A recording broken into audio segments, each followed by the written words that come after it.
Hello, hi, I want to welcome everybody. I am Van Jones, and I am just thrilled beyond belief to be getting a chance to play a moderator role today. I'm not a moderate, but I'm happy to moderate. Um, and we are going to have. I thought we were going to have two or three, and then they said it was going to be four or five. Now it's nine speakers.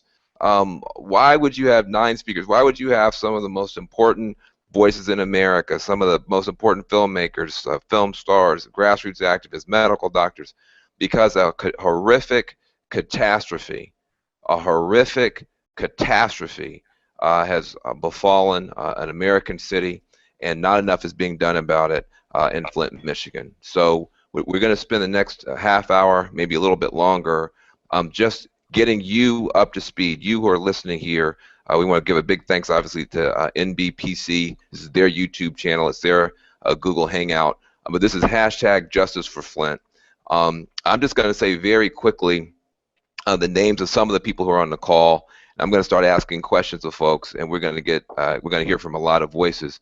But in case you're wondering, we have Ryan Coogler on the call, Mr. Creed, Mr. Fruitvale Station, amazing filmmaker extraordinaire.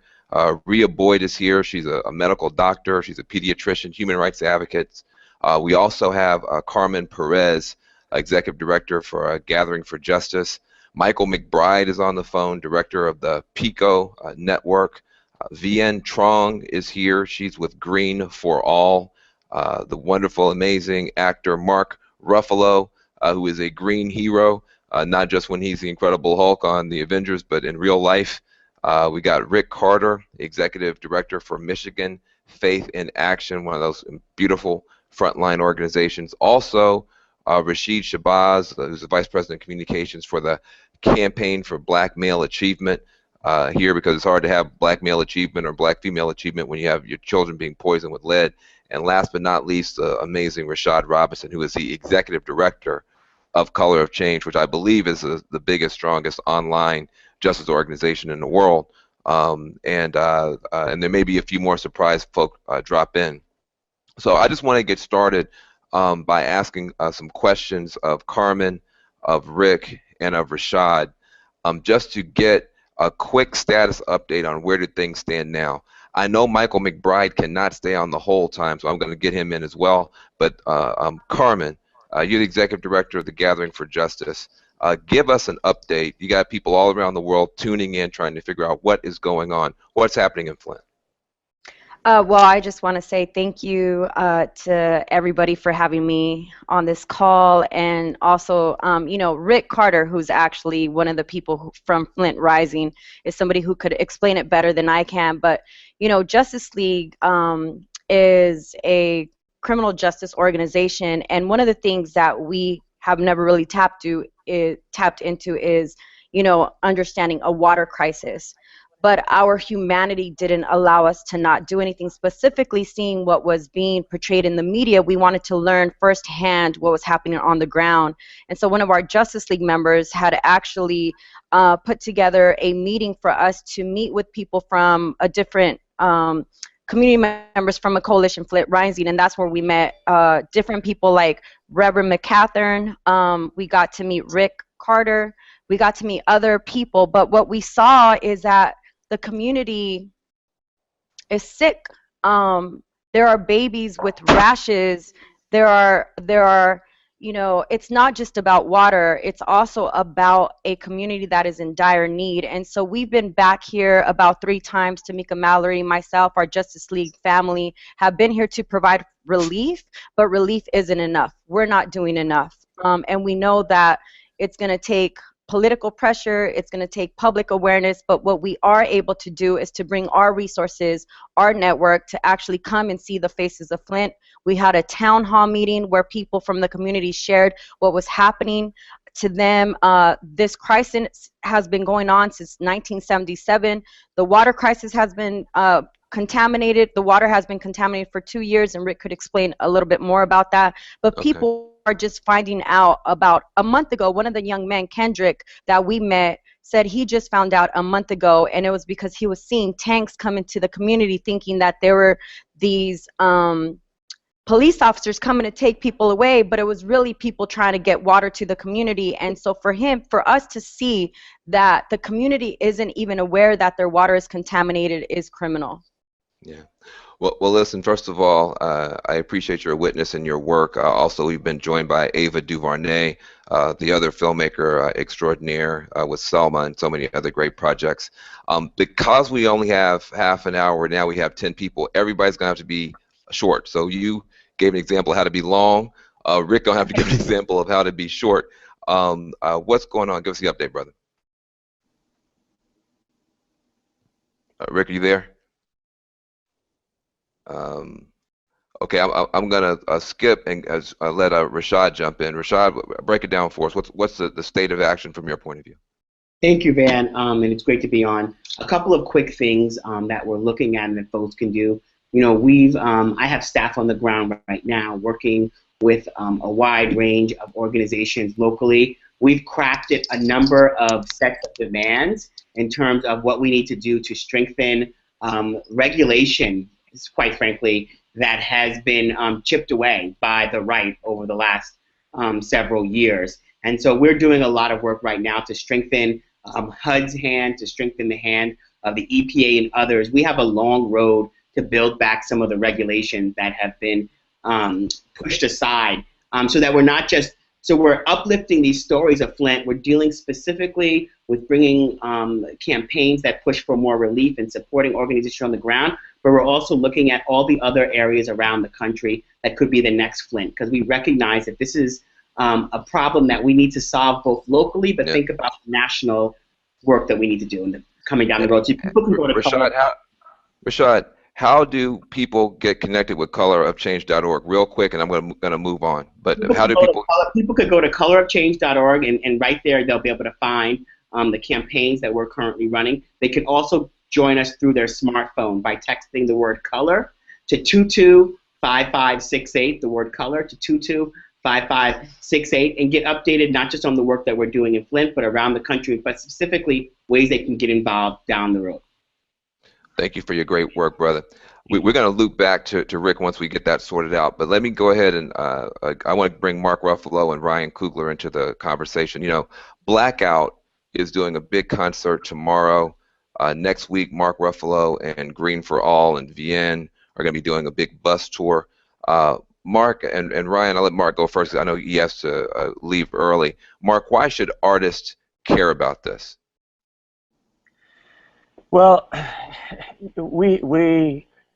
this is us. I mean, and we have a voice that actually can carry the world in ways that media, other kinds of media, news media, print media, just can't do. And this is as much a cultural issue as it is a political issue or a human rights issue, and we have a lot of power, and we don't exercise it. We're afraid to exercise it, and what we're seeing now is a kind of lifting up of that voice. Hey, Mark, as an artist, have you had any victories on something like this? Yes, we had a victory in New York State where they were doing hydrofracking. We were in Pennsylvania. We saw where it was destroying drinking water for poor communities, and we band together against it. We used culture, we used organizing, and we basically stopped. We banned hydrofracking in New York State, and I work with water defense, and we've been going all over the country. What you're seeing here in Flint is the canary in the coal mine. This is happening all over the nation right now, and it's not only a racial issue, but it's a class issue as well. There are certain people that would like to divide this as a class issue to keep the working, really it's the middle class and working poor in America, as well as the racial side of it. There's a whole other class side of it that's happening, and what we're seeing sacrifice zones. We're literally seeing entire communities that are being sacrificed for the almighty dollar. And in the richest country in the world, what we're seeing, and why I think politically, where the world is today, where the mood of America is today, is because we've lost our organizations, the people who are supposed to be taking care of us. They've lost credibility. They don't give a damn about us. Well, one of the things that one of the two of the great artists that have been trying to document sacrifice zones and zones of hope are both Ryan and Ava. Ryan, are you still with us? Good, brother. Obviously, there you are. Good.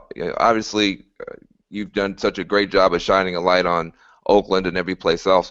Why do you care so much, and what do you think artists can and should be doing? And Ava, I'm gonna come to you next.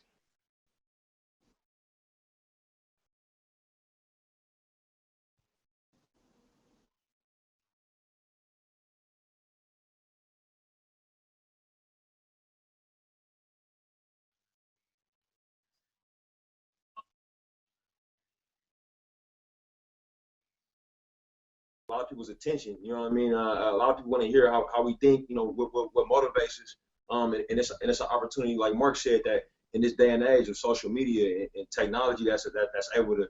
I'm talking to you right now from a device. You know what I'm saying? That can fit into my pocket. You know what I mean? In this day and age, this technology, where people can be reached out to through social media, the way stories can be told, people can connect like this. We have to take advantage of it as artists. And this issue. It's a human rights issue more than anything, but it's also one that's close to home for me. I'm from Oakland, California, but my parents couldn't afford to buy a house there. We moved to Richmond, California, which is a community that's right next to one of the largest Chevron plants in the country, the largest on the West Coast. And every once in a while, it blows up and spews toxins, and all of a sudden, we're looking around for help.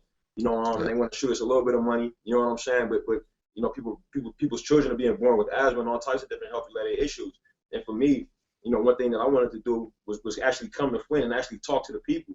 We were fortunate enough to we've been here for about 24 hours. We met these two beautiful sisters who are Flint residents. And we want to just humanize the issue. You know what I mean? So it's not just us coming in and talking. We're giving them a chance to be seen, to be heard from, and to hear a little bit of that. Hear a little bit of that. But let's take a moment and hear from you. Obviously, the heart and the soul of this is not people like us who care. It's people like you who are living there and fighting for your lives. Just maybe say a few words and enlighten us on what's going on. And give us your name. My name is Darlene Turner, and this is Diamond Turner. This is my daughter, and I literally grew up in Flint, and it's a disaster. And there's so many people are really suffering. And what bothers me the most is that our voices are not heard. This has been going on for a while. 2014 is when we started complaining about this water. And now we're finally being heard. But my concern is what next? What are the implications that this water is having on everyone that's unknown right now to us?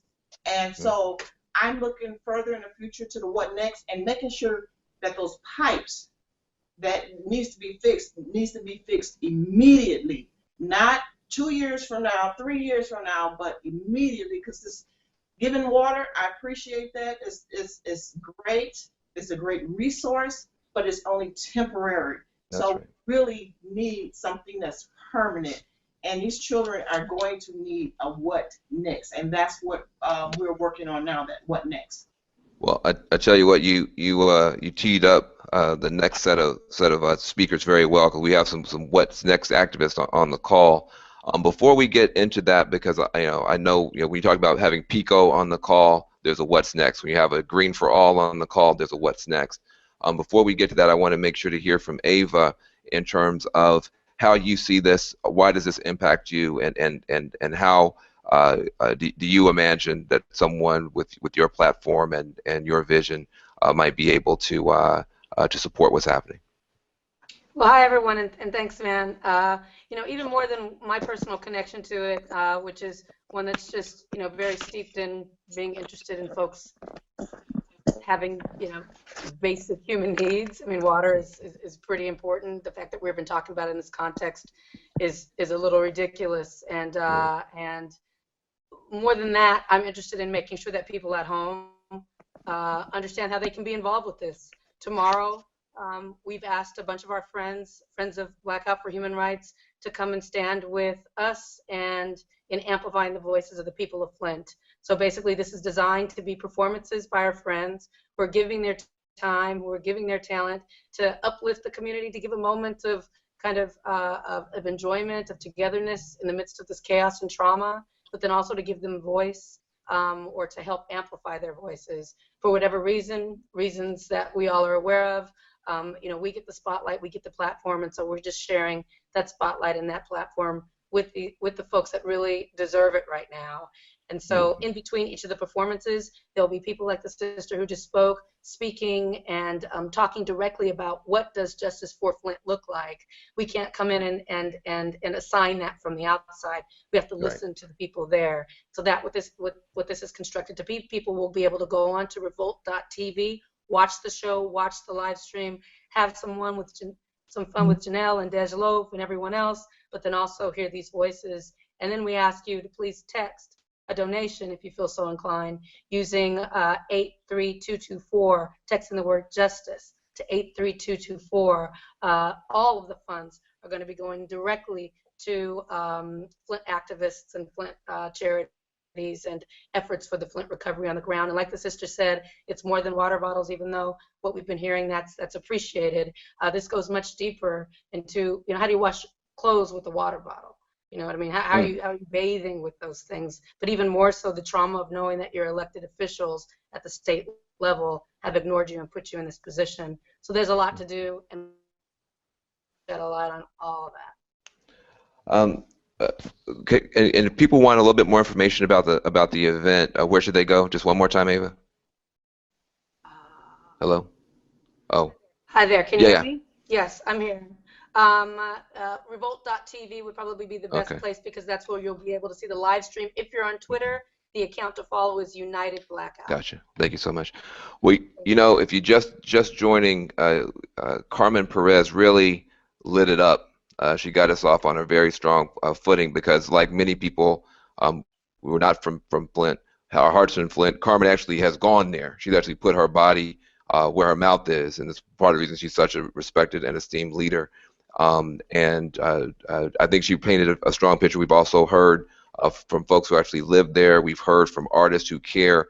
Carmen, we probably have to bring you back in a second, but before we do, I would like to hear from PICO, and I'd like to hear from Green for All in terms of what are the next steps. McBride, can you speak for PICO? Sure, sure, and it's worth noting that, you know, we actually have a chapter on the ground. That's where Rick Carter, who is part of the coalition Flint Rising, has been there in Flint for some 20 years. And PICO, as we launched our Live Free campaign back in 2010-11, was actually started by and with the support of folks in Flint and Detroit. We were there in 2011, but Governor Snyder started to put these emergency managers in place. And he subverted democracy. He effectively unilaterally negated the decision-making and powers of locally elected officials. And it should be a cause of great concern for everyone. Many of us were talking about this back then. They turned a deaf ear. And now some 4 or 5 years later, we see the tragedy happening. Human rights abuses, civil rights abuses happening. And it seems to continue to happen primarily in communities where Black, Brown, Indigenous, and poor working folks are living. It's a moral outrage. So part of the organizing efforts moving forward from the Flint Rising groups and others, on March 6th, they are already bringing together thousands of folks. Doors have been knocked on to call for justice. We just don't want charity for Flint. We want justice for Flint. We want. What's going to happen on March 6th, though? Break it down. What's going to happen on March 6th? March 6th, there's going to be a large rally happening in Flint. How do people get information about the? How do people get the information about the rally, brother? They should go to Michigan Faith in Action, and they can also go to our piconetwork.org website, and you'll see all the information there happening. They already have some demands that people's the last 2 years they've been paying water bills. They should be reimbursed for all those water bills. They shouldn't keep paying for services that are already contaminated. They're also asking for each home to be tested freely, and they're also asking, as the sister said, for all their pipes to be replaced throughout the whole city. So those are some direct demands that are coming up through the Flint Rising groups, and we're going to continue to be there in support for sure. It's a moral outrage, and the faith community is on board for sure. Well, thank you, Brother McBride. And we know how busy you are. You look like you on the road right now, probably going to fight another fight. So if you have to drop off, we appreciate you. And being from California, I really appreciate you. Yeah, we'll be there. Peace. Okay. I think we have Vien Truong from Green for All.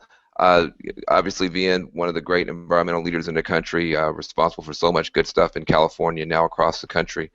How do you see it, and what are some of these next steps? Well, first, thank you for having me here.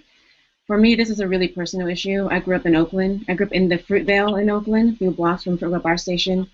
Youngest of 11 kids, parents who worked in sweatshops for 15 years, and I've dedicated my whole life trying to figure out what are some solutions to poverty and pollution.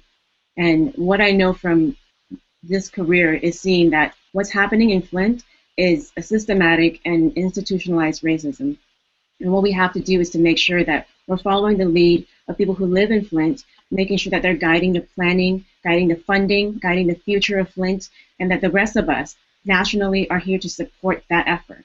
What's happened in Flint is the worst we can possibly imagine. Babies are hurt, people have died, and the long-term implications of that is going to be undetermined.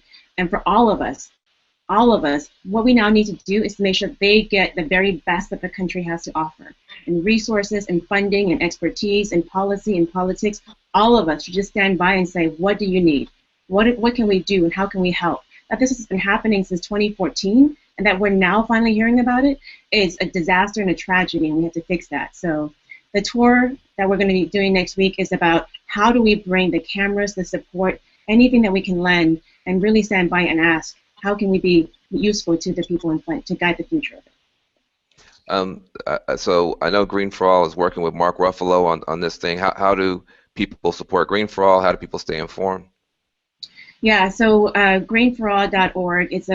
Go to our website, check us out. Let us know if you're interested. Let us know if you want to be part of the tour or being part of the stop to help educate the people who are going to be there with cameras and media about what's really happening.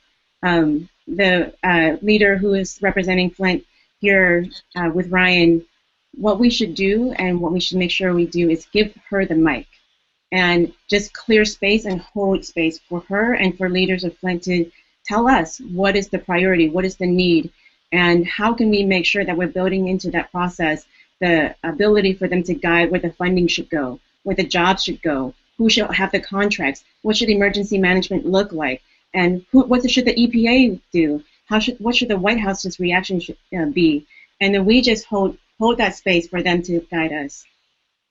Mm-hmm. Good. Very, very, very helpful. Well, you mentioned babies being hurt.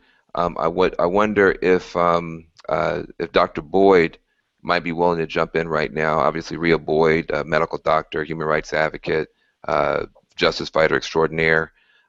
Could you maybe give us a sense of the medical dimension of this crisis and what you think we should be looking out for and supporting folks in Flint to fight for? Yes. Thank you first for having me on this call. I'd say, so I'm a pediatrician, and so I particularly know about issues that affect children. What is particularly concerning about the contamination of the water in Flint is that pregnant women and infants and children are at greatest risk from lead exposure, particularly through water contamination, because children are smaller, and so they absorb more lead per body weight. And then there's been a lot of talk about how vulnerable communities are particularly at risk, and health-wise, that's the case as well. So if you have a community where you don't have access to the foods that mitigate lead exposure, like foods high in calcium, iron, or vitamin C, so fresh fruits and vegetables, for example, then you don't have access to the foods that mitigate your exposure. If you can't afford to purchase alternate water sources, then you are disproportionately exposed to tap water. So it's no surprise, and as many people have said, this is something we see across the country where low-income communities of color are kind of disproportionately affected by issues like this. And so for kids, what we're really worried about is how lead affects behavior behavior and cognition or intelligence.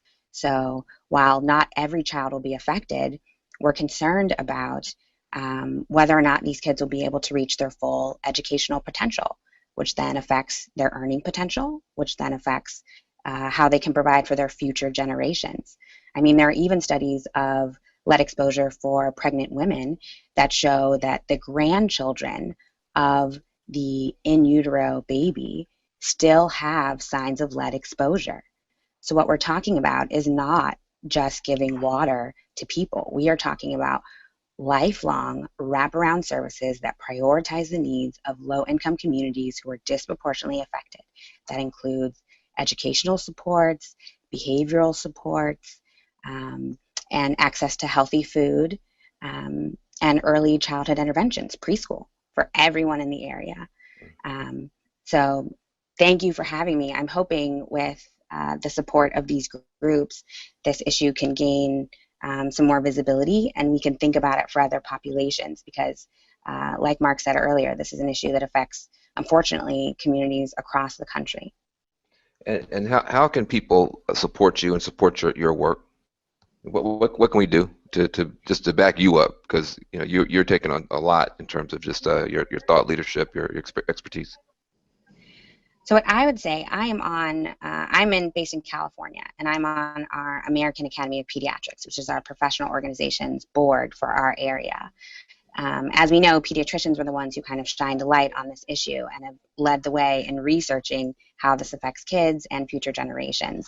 For families who are concerned that they could have been affected, I would say go see your doctor. If that's a pediatrician, a nurse practitioner, a family medicine doctor, go see someone and get tested. But also know that that lead test only shows lead in your blood for the last month, for 20 to 30 days. And so even if your test is normal, if you have concerns about prior exposures to lead and how your kids are behaving in school, because often this shows up in school performance, check in with your doctor. Regular check-ins can check the development of your child and make sure there's not any delays. And as soon as we see delays, we want to take preventative steps to prevent worsening. So I would say anybody who's interested in learning more can go to the AAP's website, aap.org, and learn more about ways to protect your kids from lead exposures. Wonderful. Thank you so much. And I think it's also good to hear that there's medicine in good food, that these are not it's something is impossible to deal with, that this whole idea of getting clean water and getting good fresh food can be a part of our demands. I haven't heard that so much before. Hey, Vien. Yes. Hey, just to speak to that, bro, like just being out here in Flint the last day or so, something that came up with the community is that it's no grocery stores in Flint. Right. The grocery stores closed in the last 90 days. They closed down 3 major grocery stores in Flint. So major grocery stores in Flint anymore. When did that happen? Last year. Last year, they closed down 3 major ones in all areas. Well, the east side and the north side of Flint, they closed them down. Yeah, the east side and north side, what we've seen is where all the black folks are, the black and brown folks are. Gotcha. So they're taking out the good food and they're bringing in the bad water, and that's a double whammy. Yeah. So look, I see we're coming up on time. One of my great heroes, Rashid Shabazz, has not been heard from yet. We have to hear from Rashid, and so I would love just to hear how you guys are approaching this, what you think is our important next steps. Campaign for Black Male Achievement has become one of the most important voices, looking at the positive assets that the African American community has, especially African American men. What are you seeing? I see you there on the ground as usual. Talk to us, brother. Well, thank you for having us, Vien, and thank you for the National Black Program Consortium for hosting this.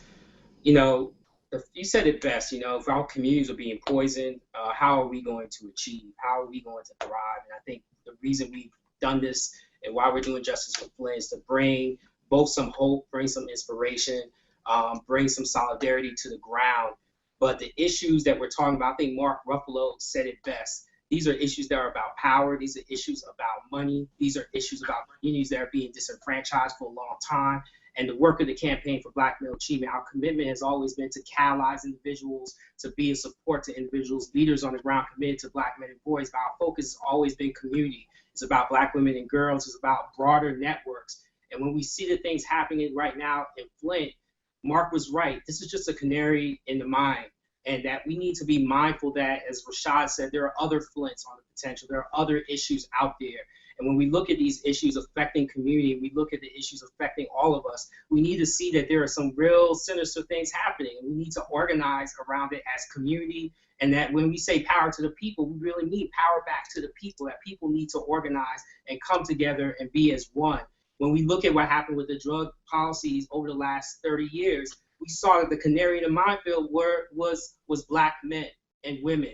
And now we start seeing heroin become an issue, and now it's white individuals. And when are we guys stop putting people into office that are not for our best interests? So for us as a campaign, we are here at Flint. We've been working in Detroit for a long time in partnership with Skillman Foundation, committed to these issues. But this is really about the community here at Flint. And we're here because Justice for Flint, and to bring, as Ava said, these entertainers, the voices that they have, the community that we have. We did an amazing job with MLK Now.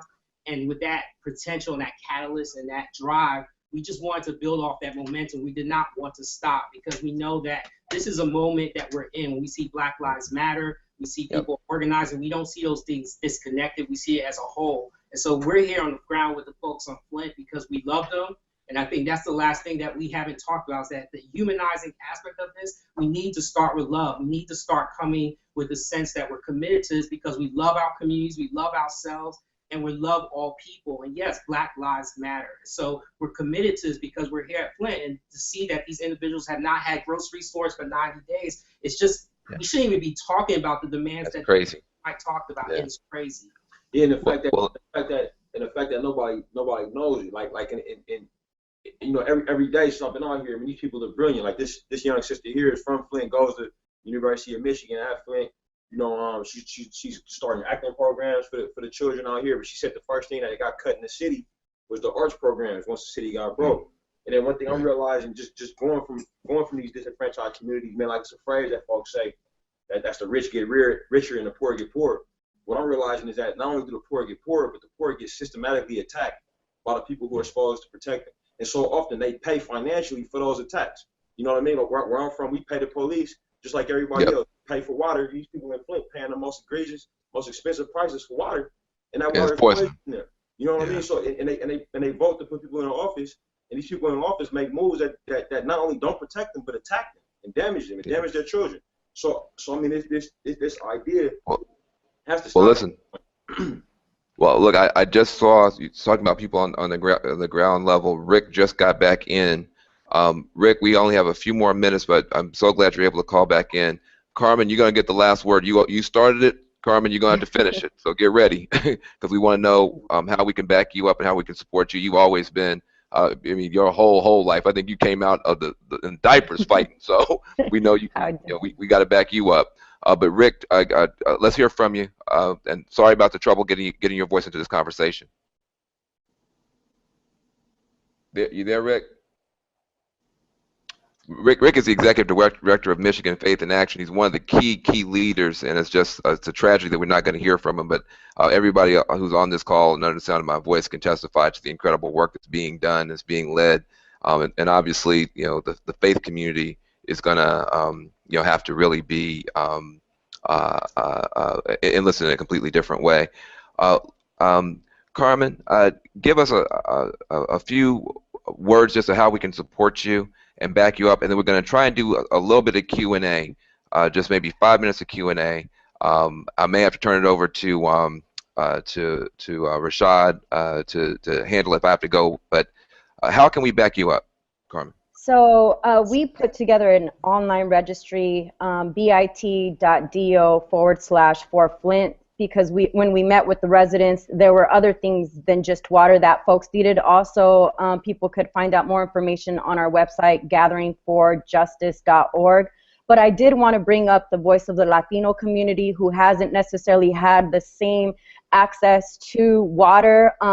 We know that oftentimes the undocumented individuals don't have ID cards, and so they were requesting IDs for people to have access to water. And so I also want to say the Latino community is sprinkled around Flint. North Flint is mainly African American, and so there's also poor folks that are suffering from this injustice. But I wanted to also illustrate from a criminal justice perspective, we are seeing the true example of what the cradle to prison pipeline is, with these children not having access. And I believe it's like 6-year-old and under, they have irreversible effects for lead. And a lot of these young people are having a lot of different issues, behavioral issues, mental health issues. And so we're going to see a whole different conversation happening, one that has already began in Flint, where I believe the pastor, Father McCatherine, shared with us that they're already talking about creating more probation services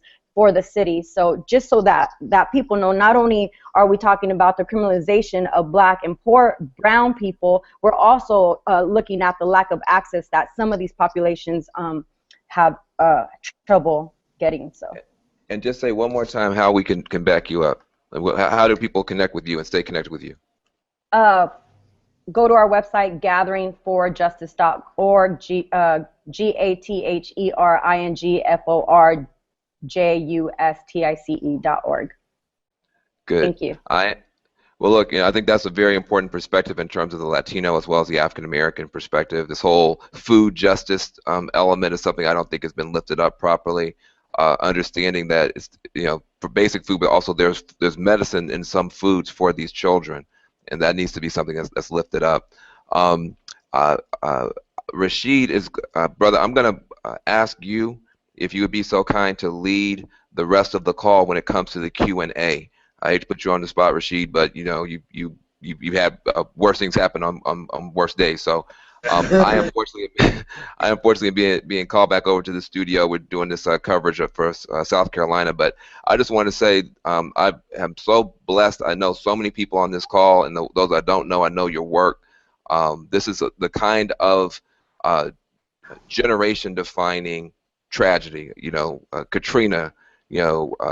Rodney King. There's certain things that happen to a community and to a people that who you are as a people is defined by how you respond.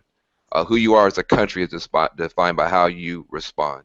And you are now finally seeing a world-class response to a world-class tragedy. This is one effort. There are so many grassroots people.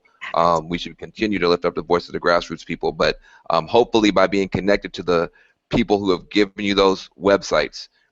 This is also going to be recorded. If you missed a website, you can go back and replay it.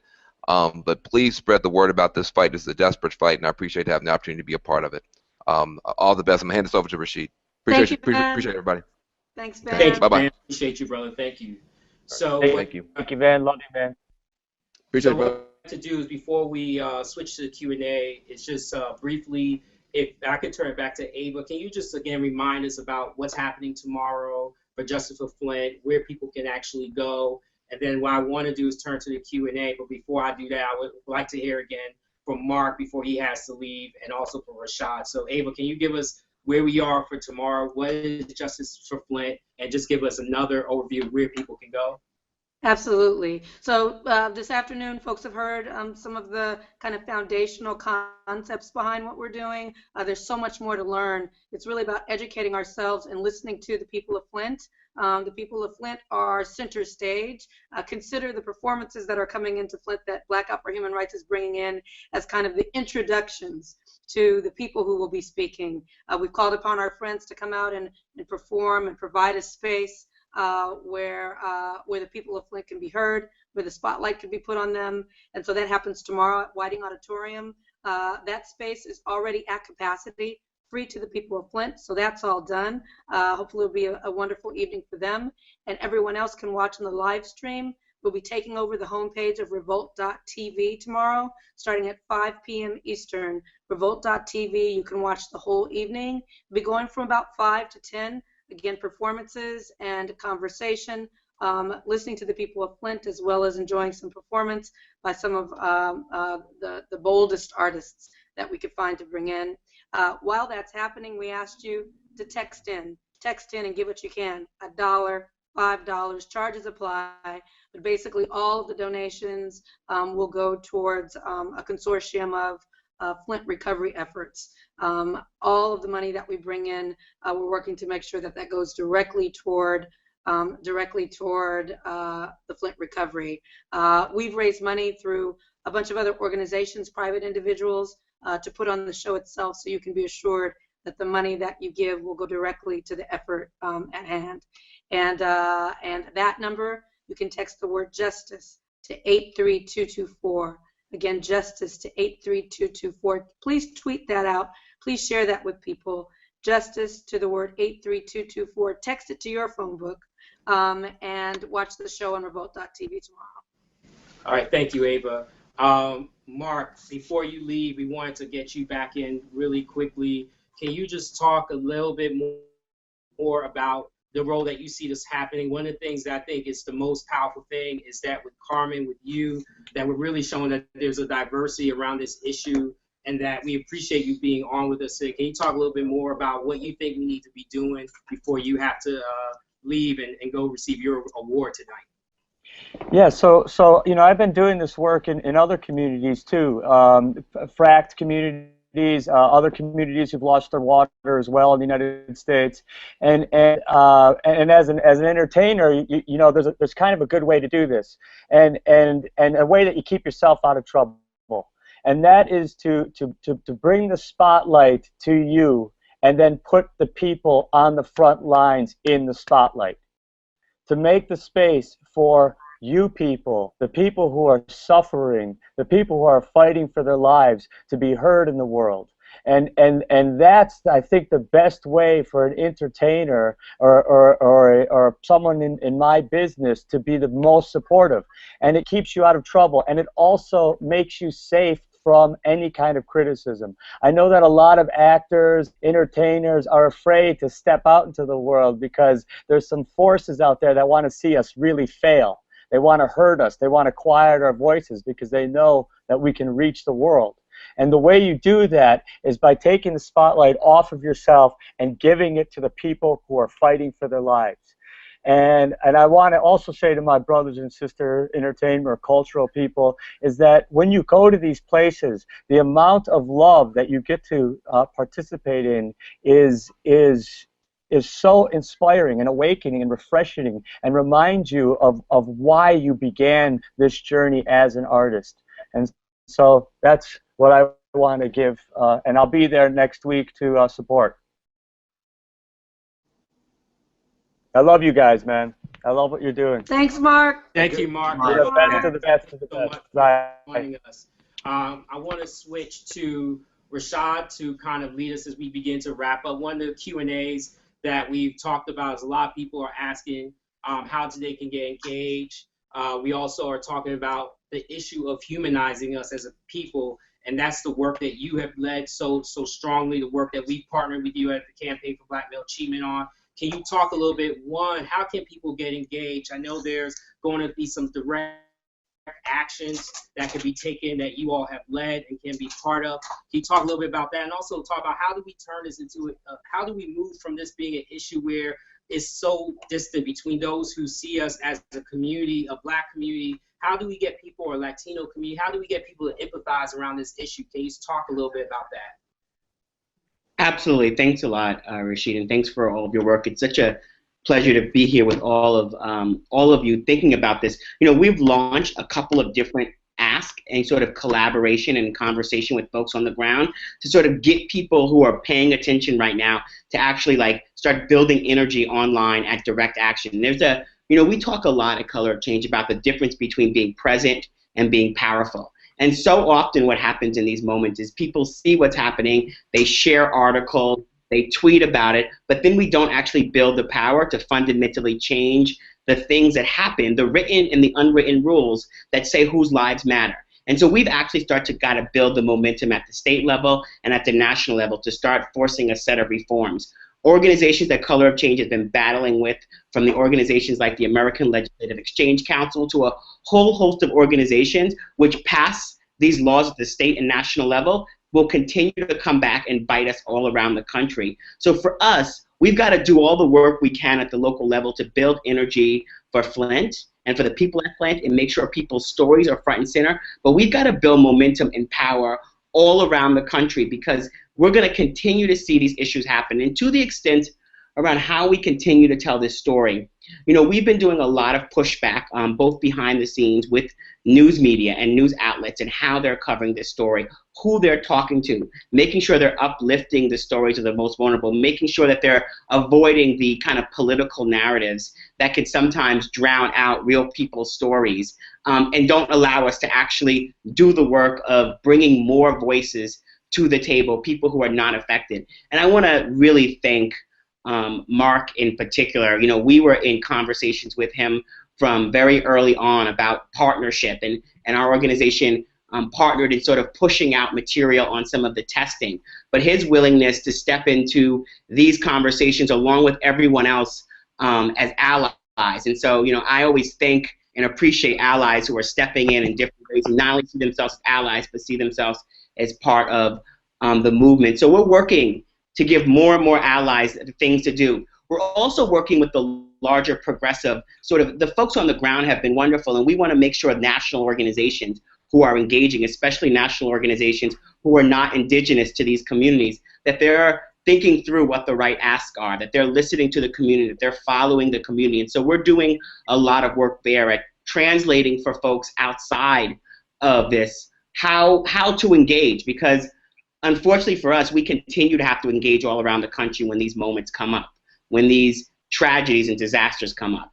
And so we're doing all of that. People can go to colorofchange.org. They should also, the first thing they should do is follow those links that Ava put out in terms of both donating, watching the programming, hearing the people on the ground, all the things that we need to be doing to uplift the stories. And then we also need to build long-term power, because we've got a lot of work to do to not just be on the back end of these things when they happen, but build the type of power that forces change so we're not dealing with this in the first place. All right, thank you so much, Rashad. So some of the questions that we see streaming in are kind of, you've touched on them. But before we turn to, I think we'll wrap up with the activists, because a lot of the questions are about how people can get involved. And now I'll turn back to Carmen and Vien, but I want to start with Dr. Boyd. If you can just talk a little bit about one of the things that folks are asking is, if this is the damage that you talked about in terms of the generations affected by lead poisoning, can you talk a little bit more about how we can care for ourselves? How do we take care of ourselves in the immediate, in terms of both being tested, but what are things that they can do? What can community members do to address this issue in their own particular ways? What recommendations, or where would you guide us in that process? That was a question. That's a great question. So first, I will say, not all kids will be affected, and that's a really important point. So I know issues like this create a lot of fear that your child is going to be the one who has symptoms, and the good news is that won't be the case for everybody, but like Dr. Mona has said, we can't really wait to see which kids will be affected and which won't. And so for all parents who are concerned, things you can start doing at home now are talking to your kids. Kids' brains respond wonderfully to engagement with parents. So talk to them, sing to them, read them stories. That's how they learn language. That's how they get smarter. It's how their brain grows. The other things you can do is to see your doctor regularly.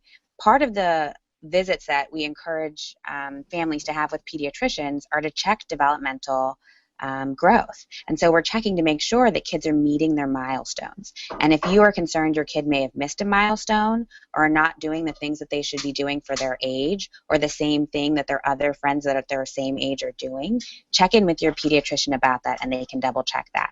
And the other thing is nutrition, like we talked about. So for pregnant women and for kids, there are things that can mitigate exposure to lead. For pregnant women, if you drink tap water that's contaminated with lead on an empty stomach, you absorb more.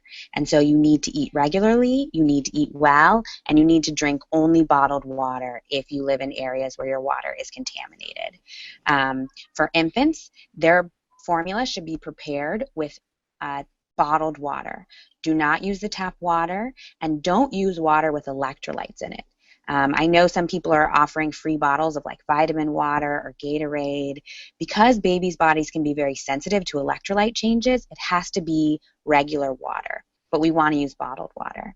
And then for other kids, it's foods high in vitamin C, iron, and calcium, which will decrease their risks of exposure. And then check in with your schools. Schools, part of what we want the response from local government to be is to provide more services, to make sure the kids are getting looked after well at school, that people are succeeding, they're achieving, they're passing their grades on time. And for kids that you worry about aren't meeting those milestones, checking in with your school too to make sure you can get any additional supports you can. All right, thank you so much, Dr. Boyd.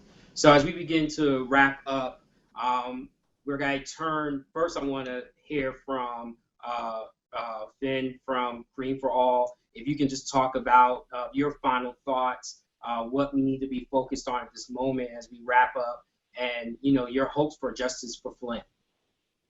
Yeah, I think what we're hoping is to make sure we're creating the time for people in Flint to really define what the future looks like. What we're seeing in places like Katrina, after New Orleans, Katrina hit, after Sandy and Haiyan in Philippines, oftentimes this emergency creates this chaos and a rush to make decisions that are actually not in the interest of people in Flint. And then you bring in big corporations to take all the jobs. You bring in people who are not from the community, who defines the policy and the politics in the future, which does not reflect the needs of the community. And that's the worry and scare that we would have. And so our role as a national organization and as leaders is to create the space and the safeguards to say no decision about the future of Flint should be made without the people of Flint. No decision on the funding and the future of Flint should be made without a community process on what the priorities look like. And all of the jobs, all of the things from replacing the pipes to the nurses' aid to the education and the organizing that is needed should be done with a focus on how do we make sure that these jobs go to the people of Flint? How can we make sure that these companies that are getting these jobs go to the minority and ethnic businesses from Flint? And how do we make sure that this emergency situation is actually rebuilding and strengthening the community of Flint and not taking it down, not actually undermining the power of Flint, right? So our concern is to make sure that not only are we returning to Flint safe, clean drinking water, that's important, that's crucial, but how do we actually use this to build the long-term economic and environmental sustainability of Flint? Thank you. Carmen, we're going to turn to you to give some final thoughts, and then I'm going to wrap it up and ask Ryan for his final thoughts. And I want actually to leave the comments for the last comments to the community members who are here with us to tell us how they feel about this event and what they want to see happen at the end of the day. So, Carmen, can you give us your final thoughts as we wrap up and your hopes for justice for Flint? Certainly. I think an important thing is to bring and continue to collaborate in bringing public awareness to what's happening in Flint and really honoring the people that are there with you right now, because the voices of the community are the most important. They are the experts in this space. But also, too, I want to encourage us to think about long-term sustainability, but also think about what can we do in the immediate. The immediate, people need water buffaloes, right? They need things like portable showers. We also need to build capacity within the community to actually, create a space where these activists and the community members are supported to actually continue to tell their story and to actually continue to do the work. Because what I have seen is people are sick, people are tired, and I know for us at Justice League, we're going to continue to support everybody in Flint. We're going to continue to come back. We're going to be here for about another week and a half. We're going to continue to go out into the community and to record the stories of the people and share them on social media and share them with our partners so that the story of the people of Flint gets out. Thank you. Can you give us your website one more time? Yes, it's gatheringforjustice.org, and people could follow us on social media at NY Justice League. Okay, thank you. Thank you. Vien, can you also give us your website as well? Yes. Hi, it's www.greenforall.org, and if you sign in, we'll send you information about the work that we're doing moving forward and how you can support the efforts in Flint.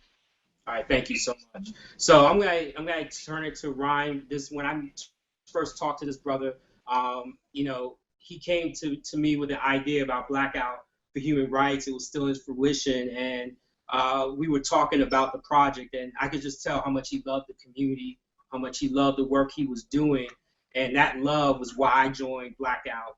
And so, Ron, I want to turn to you and just ask you, the Campaign for Black Male Achievement has been a supporter of this from the beginning. I've been a member of Blackout. But why is this important for you, and why are you doing this? Why are you doing this work?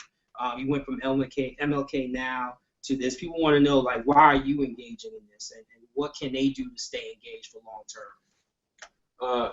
Wow, that's a deep question. I think for me, I think I just realized that when you identify with a certain group of people, and you might be experiencing personal success. You know what I mean? Like we started Blackout when I was experiencing a level of success in my field, but I still wasn't happy though. You know what I'm saying? Even though I should have been.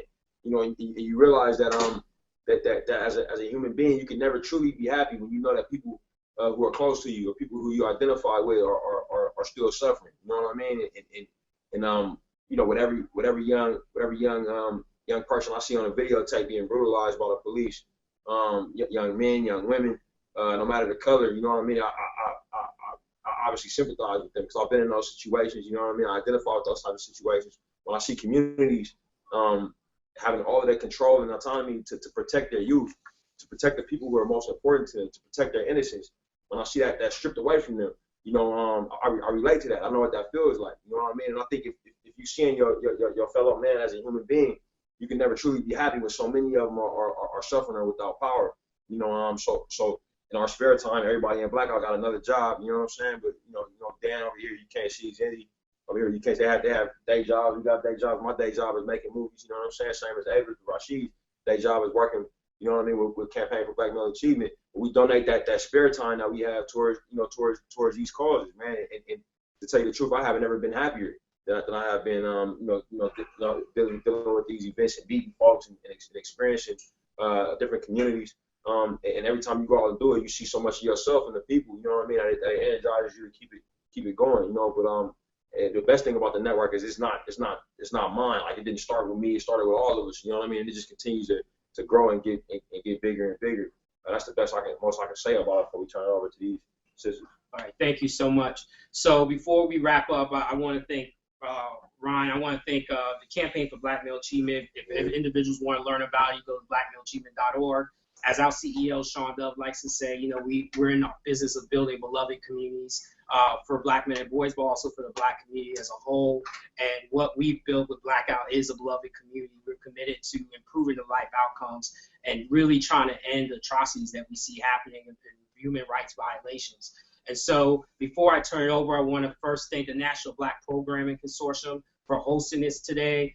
We appreciate them. This has been amazing. As Van said, we had 10 people and we've invited some more people. So for an hour of today, we were able to have a conversation to really have long-term impact and really think through what does Justice for Flint mean. And I hope everyone who's joined us today understands that. But I want to turn it to both Flint community members who are sitting here with us to talk about what they hope to be the outcome of Justice for Flint. Well, first of all, I would like to say thank you. Okay, I appreciate everything, the love. I think the community definitely feels the love, and I think without you guys, we would literally drown. The support that has been given to the community is just extraordinarily just wonderful. I can't express exactly how I feel, but I do know the community as a whole do appreciate the things that everyone has said and done for us. But what I like to see, because Flint community and the urban areas around the Flint community has been choking. They have been choking the life out of our city economically and as far as in education. Our schools are dwindling.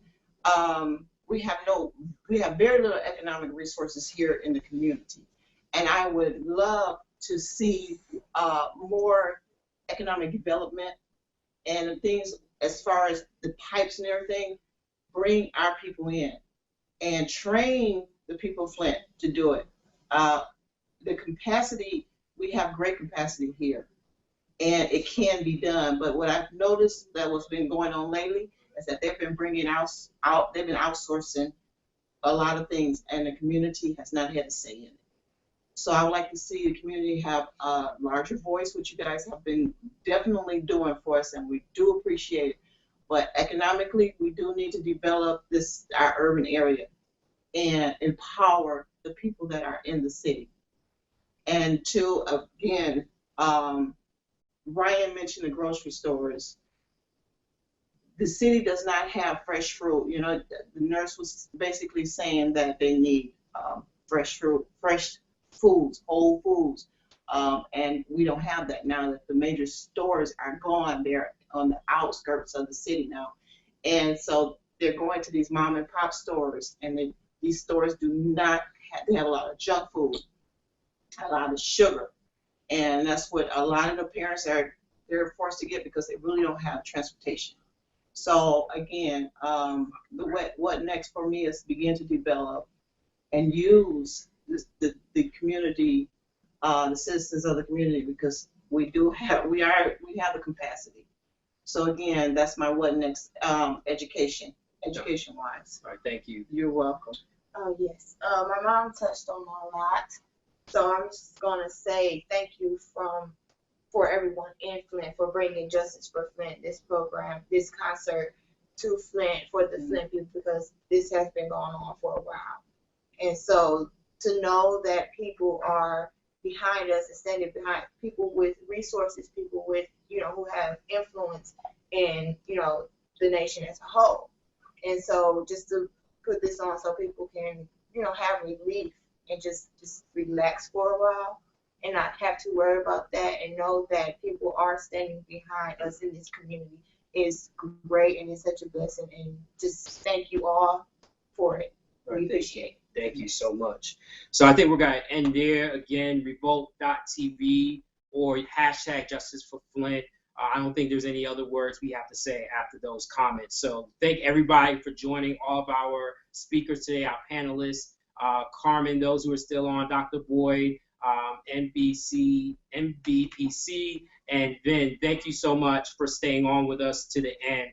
We appreciate you. We love you. And I guess we'll see some of you on the ground tomorrow. So Justice for Flint, everyone. Thank you.